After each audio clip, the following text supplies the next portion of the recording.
You can't keep living like every day is a crisis. That kind of life will wear you down mentally, emotionally, physically. It's time to break the pattern.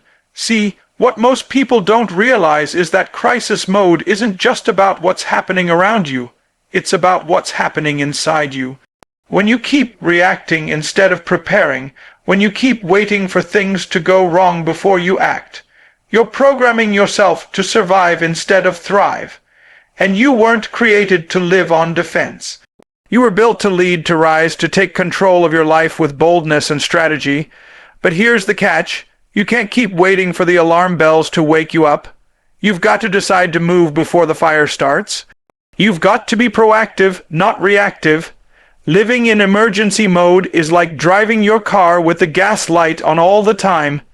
You're constantly looking for the next station, running on fumes, anxious about when it's all going to shut down. That's no way to live, and the sad thing is, some people get so used to that feeling, they don't even realize they're stuck in it. They think chaos is normal. They think waking up stressed, running late, living paycheck to paycheck, mentally and emotionally, is just the way life is. But it's not. That's not life, that's survival. That's desperation disguised as hustle. That's being busy without being effective. And if you want to stay out of crisis mode for good, the first step is to stop accepting it as your reality. You have to shift from reaction to intention. You can't fix what you won't face. So look around. What patterns keep pulling you back into chaos? What habits do you have that lead to the same breakdown every month, every week, every day? What are you tolerating in your environment, in your mindset, in your schedule that is contributing to the pressure you feel? Because I promise you this, no matter how many times life tries to pull you into the storm, if your foundation is strong, if your systems, your mindset, your discipline are in place, you won't break. But you've got to start living with purpose, not panic. You've got to learn how to manage your energy, your focus, your priorities like your life depends on it. Because it does. Think about how much power you give away when you only move in response to problems. You become a slave to the urgent. Everything is a fire, everything is a deadline, everything is a panic attack waiting to happen. And you know what happens when you live like that. You never get to dream. You never get to build. You never get to rest. You never get to grow into the version of you that operates with excellence because you're too busy putting out fires you could have prevented. Excellence doesn't come from chaos. It comes from consistency. It comes from structure. It comes from waking up with a plan, not just waking up with pressure. The truth is, it's not about having a perfect life. It's about creating a system that gives you peace even when life gets messy. It's about being intentional with your time, your relationships, your routines. It's about taking back your mornings, protecting your evenings, and owning your decisions. When you live with intention, you don't just avoid crisis. You build momentum. And momentum is what moves you from surviving to winning. So if you're tired of the panic, if you're sick of the pressure, if you're done living on the edge every single day, it's time to decide. No more living by default. No more waiting until it's too late. No more acting only when you're desperate. It's time to take the driver's seat back. The way you start your day is the way you shape your life. Too many people are losing the battle before the sun even rises, not because they're weak, but because they're unprepared. You can't stay out of crisis mode if you keep letting your mornings be dictated by chaos. That snooze button isn't just stealing your time. It's stealing your momentum, your clarity, your discipline. When you roll out of bed late, grab your phone, scroll through distractions, rush out the door, and dive headfirst into the noise of the world, you're not leading your life, you're reacting to it. And if the first thing you do is react, the rest of your day becomes a domino effect of reaction after reaction. You've got to own the start. You've got to decide. Before the world gets loud, before the texts, the emails, the emergencies, that you are going to set the tone, set the pace, and take control of your mental space. Because when you win the morning, you win the day. And when you win enough days in a row, you build a life that doesn't crumble every time pressure shows up. That's what this is about: sustainability. This is about being rooted, grounded, unshakable. It starts with your habits before sunrise. People talk about motivation like it's some mystical force that floats in when you need it. But motivation is built by momentum, and momentum is built in the morning. Every time you keep a promise to yourself in the early hours, whether that's journaling, praying, working out, meditating, setting your goals, you're casting a vote for the version of you that lives on purpose. You're telling your brain, your body, your spirit, we are not in crisis mode, we are in command. We're not chasing fires. We're building empires. We're not panicking. We're planning. You're stepping into each day with clarity, not confusion. With energy, not exhaustion. With vision, not vagueness. There's a difference between waking up and rising up. Waking up is biological. Rising up is intentional. When you rise up with purpose, you get ahead of your problems instead of being blindsided by them. You anticipate. You strategize. You breathe before the chaos tries to take your breath away. It's not about being perfect. It's about being prepared. Most people wait until they're drowning to learn how to swim. But if you build your strength in the calm, you won't break in the storm, and the morning is where you train. The morning is where champions are forged. Success is rarely about doing one big thing right. It's about doing 1,000 small things right every day, especially when no one's watching. And the morning is your training ground for those small wins. That's when you choose your mindset before the world tries to choose it for you. That's when you remind yourself who you are, what you stand for, what you're fighting for. That's when you realign your goals, reset your focus, and recharge your energy. You don't have to live in panic if you live with purpose. You don't have to scramble if you schedule. You don't have to collapse later if you center yourself now. When you claim your mornings, you reclaim your power. The world won't stop throwing distractions and problems at you. That's a given. But when you've owned your start, when you've locked in your priorities, when you've strengthened your mind, when you've already won your first battle, you move different. You think different. You lead different. Crisis mode doesn't feel like a trap anymore because you've trained yourself to live above it. You don't wake up waiting for something to go wrong. You wake up expecting to go strong. You wake up with fire, with clarity, with a game plan. You wake up not just to face the day, but to conquer it. Most people think freedom is doing whatever you want, whenever you want, but that's not freedom. That's chaos in disguise.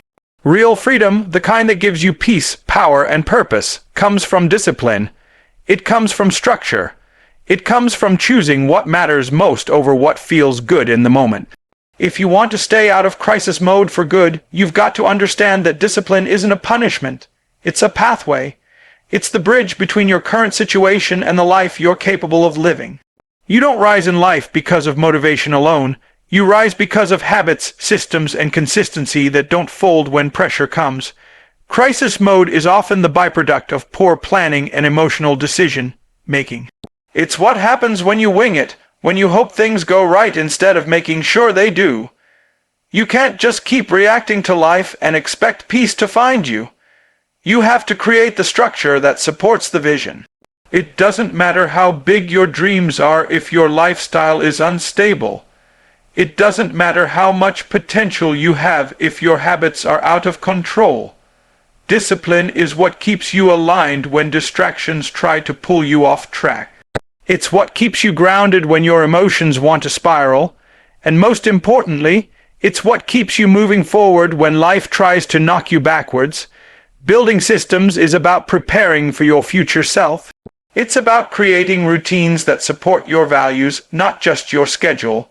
You don't wait until your mind breaks to develop a mental health plan. You don't wait until your finances collapse to learn budgeting. You don't wait until your body fails to start caring about your health. You build the system now, so when life happens, and it will, you're not starting from zero. You've got a foundation. You've got habits. You've got a strategy that doesn't fall apart just because the day didn't go as planned. That's what separates people who live in reaction from people who live in intention. Discipline teaches you how to respond instead of react. When you've trained your mind, your spirit, and your body to follow structure, you don't get thrown off every time something unexpected shows up. You adapt, you pivot, you keep moving, but you don't panic. You don't spiral. You don't abandon everything just because it got hard. And this kind of discipline isn't about being rigid. It's about being resilient. It's about having enough structure to hold you steady, but enough wisdom to remain flexible when needed. You're not just surviving the moment. You're mastering the moment. The people who live with the most peace aren't the ones with the calmest lives. They're the ones with the strongest systems. They've learned that crisis mode doesn't come from chaos alone. It comes from a lack of preparation. And preparation is a form of respect. It's how you honor your goals. It's how you protect your future. When you get serious about discipline, your life gets lighter, not heavier. You eliminate the weight of decision fatigue, the pressure of procrastination, the anxiety of not knowing what's next. You create clarity, you create flow, you create momentum that compounds over time. You don't need more motivation. You need more structure. You don't need another emotional high. You need routines that hold you accountable when the high fades. When you build those systems, when you stop waiting for the perfect day and start executing on ordinary ones, you gain control over your direction. You don't get stuck in the roller coaster of highs and lows. You start experiencing consistency. You start experiencing results. And most importantly, you start experiencing peace. Not because the world gets easier, but because you got stronger, because you got organized. Because you decided that discipline would no longer be optional. You made it your new standard. You can't keep talking about peace and progress if the people around you are constantly pulling you into panic.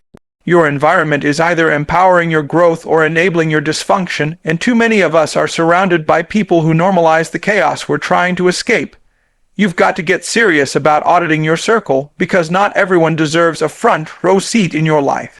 If you're trying to stay out of crisis mode for good, you have to start asking the hard questions. Who's helping you breathe, and who's keeping you drowning? Who's challenging you to level up, and who's comfortable watching you fall apart? Every conversation you have is either feeding your fear or fueling your focus. Think about that. The people you text, call, scroll past, and spend your evenings with, are they pushing you toward structure, or are they keeping you trapped in survival mode? You can't expect to live a disciplined life when you're surrounded by people who glorify dysfunction. You can't expect to rise when your closest relationships are rooted in gossip, negativity, and emotional instability. That's not just a toxic atmosphere, it's a breeding ground for breakdowns. And most people don't even realize how much of their stress is coming from the people they've normalized. Sometimes the crisis isn't external. It's the silent pressure of expectations from others who have no intention of growing themselves. You want to move forward, but your circle keeps reminding you who you used to be. You want to think different, but your circle keeps speaking the same defeated language. You want to implement structure, but your circle thrives off unpredictability and drama. That's a problem, because no matter how strong your routines are, if your relationships are constantly pulling you into the fire, you'll never find steady ground. You can have a plan, a purpose, a schedule, a goal. But if your people are unstable, you're going to feel unstable too. This doesn't mean cutting everyone off. It means being intentional about who has access to your energy. It means recognizing that your peace is priceless and your focus is fragile. You need people in your life who respect your discipline, people who don't take it personally when you say no, people who celebrate your boundaries instead of guilt, trip you for them. People who speak life when things get heavy, who remind you who you are when the pressure builds, who sharpen your thinking, not scatter it, who lead by example, not by excuse. You have to surround yourself with people who are allergic to crisis mode, people who live with clarity, who plan their lives, who protect their time, who understand that chaos isn't cute and procrastination isn't a personality trait. You need accountability, not just affirmation. You need community that calls you higher, not company that keeps you stuck. Because the truth is, some of us aren't exhausted. We're just entangled in circles that thrive off dysfunction, entangled in emotional roller coasters that aren't even ours, entangled in expectations that drain our potential. When you change your circle, you change your rhythm. You stop living in urgency and start living in excellence. You stop explaining your peace and start expanding it. You begin to realize that the people you align with will either become your anchor or your engine. They'll either keep you grounded in yesterday's patterns or help you accelerate into tomorrow's possibilities. This is bigger than friendships. This is about your future. This is about your mindset, your mental health, your mission. You weren't designed to carry everyone. You were designed to carry out a calling. And if your circle isn't helping you walk in that calling, then it's time to reevaluate who's riding with you. Success doesn't happen by accident. It's engineered, mapped out, and fought for with relentless intention. If you want to stay out of crisis mode, you've got to stop winging it and start planning like your peace depends on it. Because it does. So many people live their lives in reaction mode, constantly responding to problems that could have been prevented with just a little structure. They move through the day putting out fires, answering calls, responding to emails, rushing from one thing to the next, and by the time the day is over, they're drained. Not because they did too much, but because they didn't plan enough. A chaotic schedule isn't a badge of honor. It's a sign that you're letting life control you instead of the other way around. Planning is not just about writing things down. It's about making decisions ahead of time so your future self can operate with clarity, not confusion. It's about reducing the number of things you have to think about when the pressure hits. It's about designing a structure that protects your energy, your time, and your purpose. You can't keep hoping things go well and calling that strategy. You've got to sit down and think through your goals, your tasks, your priorities, and then align your calendar with your commitments. Most people don't need more hours in a day. They need more direction in the hours they already have. Living without a plan is like sailing a ship with no map. You'll drift, you'll get tossed by every wave, and eventually you'll end up somewhere you never intended to be. Planning gives you the power to choose your destination and adjust your course before you hit the storm. It gives you room to breathe, space to pivot, and margin to recover. It gives you the structure to handle the unexpected without falling apart. Because yes, life will still throw you curveballs. But when you've already structured your day with purpose, those curveballs don't become catastrophes. They become detours you know how to navigate. When you plan your life with intention, you eliminate excuses. You stop showing up late. You stop forgetting what matters. You stop allowing urgency to replace what's important. You learn how to say no to what doesn't align. You become the kind of person who doesn't need chaos to feel busy. You get productive, not just active. You create results, not just motion. You gain control over your time, and in doing so, you gain control over your destiny. The difference between people who rise and people who stay stuck is often the ability to prioritize. Planning teaches you what deserves your attention and what doesn't. It trains your mind to look ahead instead of getting caught in the cycle of reacting to everything as it comes. When you plan, you prepare. When you prepare, you perform. And when you perform consistently, you build momentum that keeps you out of crisis mode, not just temporarily, but permanently.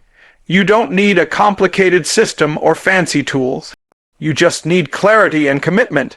You need to wake up every day knowing exactly what needs to happen and why it matters. You need to stop letting other people's emergencies become your schedule. You need to treat your calendar like a contract with your future. Because the truth is, if you don't plan your life, someone else will. And their plan probably won't have your peace, your goals, or your well-being in mind. Planning is how you draw the line between what matters and what distracts. It's how you take ownership of your days before they slip through your fingers. It's how you build a life that is not just full, but fulfilling. Crisis mode doesn't always start with circumstances. It often starts in the mind. Long before your life starts falling apart on the outside, it begins unraveling in your thoughts. If you want to live free from constant breakdowns and pressure, you've got to train your mindset to rise above the noise. Because the truth is, your thoughts are either working for you or working against you. Every belief, every perspective, every internal conversation is building your reality. And if your thoughts are rooted in fear, doubt, scarcity, and chaos, your actions will follow. You can't live a calm, focused, purposeful life with a storm always raging in your head. Most people never stop to question the thoughts that dominate their minds. They just accept them. They think because a thought showed up, it must be true. But that's not how it works. Just like you wouldn't let a stranger walk into your house and start making decisions for your life, you can't let every thought take up space and set the direction of your day. You have to challenge it. You have to test it. You have to ask yourself, is this thought helping me move forward, or is it keeping me stuck in fear and confusion? You don't have to believe everything you think. You get to choose which thoughts get to stay and which ones get evicted. When you train your mindset, you build an internal system of leadership. You don't just survive life, you steer it. You become aware of the narratives running in the background. The ones that whisper you're not enough, you'll never change, it's too late, why even try? And instead of entertaining those voices, you start rewriting them. You replace panic with purpose. You replace doubt with discipline. You replace fear with facts. You start speaking truth even when your emotions are screaming lies. Because that's what mental strength looks like. It's not about pretending everything's fine. It's about choosing the right response when everything's not. You can't stay out of crisis mode if your thoughts are constantly triggering anxiety, worry, or defeat. That's why mindset isn't just a personal development buzzword. It's a survival tool. It's how you stay steady when things get shaky. It's how you hold onto your peace when everything around you is demanding panic. It's how you take responsibility for the one thing you always control, your perspective, because the problem isn't always what's happening. It's how you're thinking about what's happening. Two people can face the same storm and come out with two totally different outcomes. The difference, one let the storm define their mindset, the other let their mindset define their outcome. Training your mindset means you stop letting your emotions make permanent decisions. It means you don't let a bad moment turn into a bad day into a bad week into a crisis. You interrupt the spiral, you breathe, you pause, you reset. You remind yourself of what's true. And you move forward with clarity, not chaos. You build rituals that keep your thoughts aligned. Journaling, affirmations, reading, prayer, reflection. Whatever helps you anchor your mind in strength. Because if your mind is scattered, your actions will be scattered. If your thoughts are reactive, your choices will be reactive. But when your mind is trained, your life becomes intentional. The battlefield is in the mind. That's where most people lose the fight before it even starts. But it doesn't have to be that way. You can train your thoughts to work for you, not against you. You can build a mindset that's grounded in truth, clarity, discipline, and faith. And when that becomes your mental foundation, no crisis can take you under. You may feel the pressure, you may hear the noise, but your thoughts are steady, your vision is clear, your pace is strong. You don't fall apart every time life gets loud, because your mind has already made the decision to stand tall.